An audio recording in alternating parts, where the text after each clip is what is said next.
मत्स्य अवतार भगवान विष्णु के प्रथम अवतार है।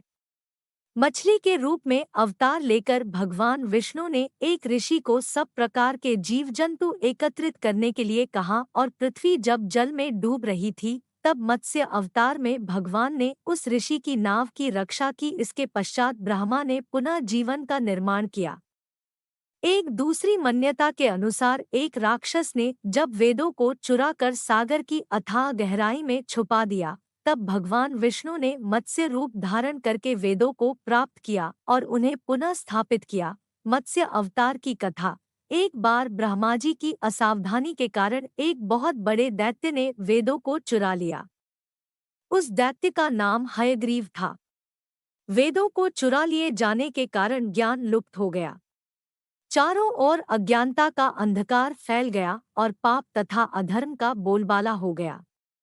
तब भगवान विष्णु ने धर्म की रक्षा के लिए मत्स्य रूप धारण करके हयग्रीव का वध किया और वेदों की रक्षा की भगवान ने मत्स्य का रूप किस प्रकार धारण किया, इसकी विस्मयकारिणी कथा इस प्रकार है। कल्पांत के पूर्व एक पुण्यात्मा राजा तप कर रहा था। राजा का नाम सत्यव्रत था।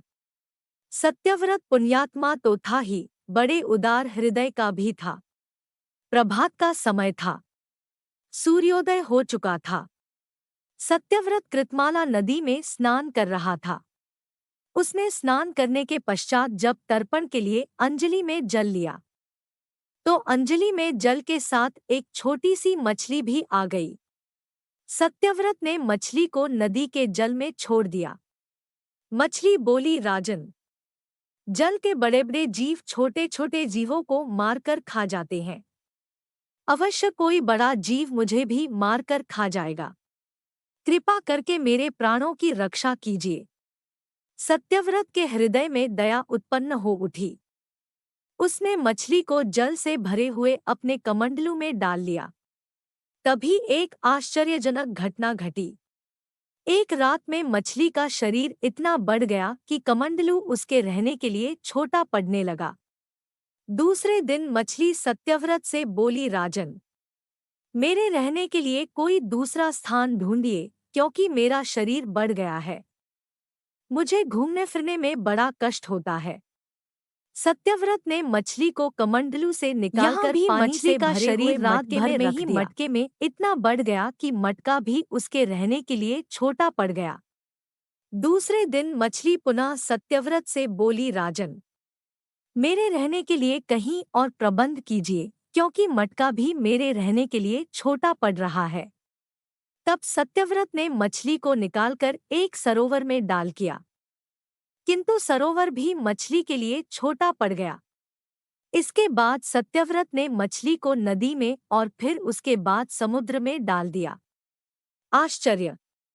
समुद्र में भी मछली का शरीर इतना अधिक बढ़ गया कि मछली के रहने के लिए वह छोटा पड़ गया। आता मछली पुनः सत्यव्रत से बोली, राजन, यह समुद्र भी मेरे रहने के लिए उपयुक्त नहीं है। मेरे रहने की व्यवस्था कहीं और कीजिए। अब सत्यव्रत विस्मित हो उठा। उसने आज तक ऐसी मछली कभी नहीं देखी थी। वह विस्मय भरे स्वर में बोला, मेरी बुद्धि को विस्मय के सागर में डुबो देने वाले आप कौन हैं? मत्स्य रूपधारी श्रीहरि ने उत्तर दिया, राजन, हयग्रीव नामक दैत्य ने वेदों को चुरा लिया है। जगत में चारों ओर अज्ञान और अधर्म का अंधकार फैला हुआ है। मैंने हयग्रीव को मारने के लिए ही मत्स्य का रूप धारण किया है। आज से 7वें दिन पृथ्वी प्रलय के चक्र में फिर जाएगी।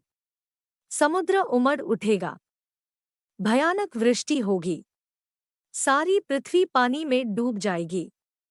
जल के अतिरिक्त कहीं कुछ भी दृष्टिगोचर नहीं होगा।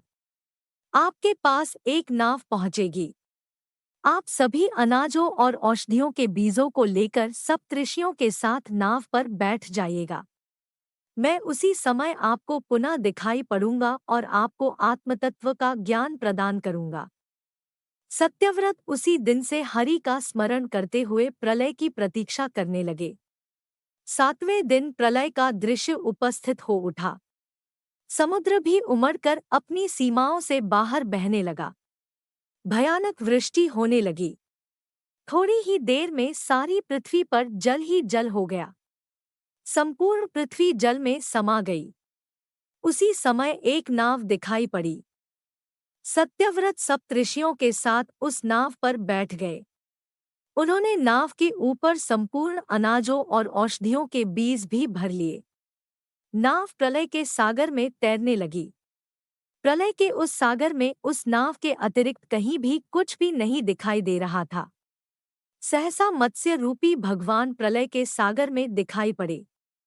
सत्यव्रत और सप्तऋषि गण मत्स्य रूपी भगवान की प्रार्थना करने लगे। भगवान से आत्मज्ञान पाकर सत्यव्रत का जीवन धन्य हो उठा। वे जीते जी ही जीवन मुक्त हो गए। प्रलय का प्रकोप शांत होने पर मत्स्य रूपी भगवान ने हयग्रीव को मारकर उससे वेद छीन लिए। भगवान ने ब्रह्मा जी को पुनः वेद दे दिए। इस प्रकार भगवान ने मत्स्य रूप धारण करके वेदों का उद्धार तो किया ही, साथ ही संसार के प्राणियों का भी अमित कल्याण किया।